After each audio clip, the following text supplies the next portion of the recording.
บับ Su intención es comenzar las pruebas la semana que viene sin retraso.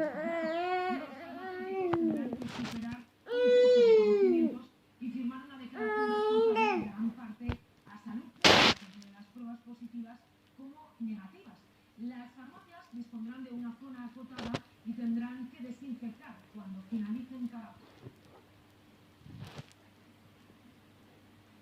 Las farmacias que realicen Bap, puedan bap, bap. realizar pruebas durante su horario de apertura deberán disponer de un circuito de acceso a la zona acotada donde se realice la prueba.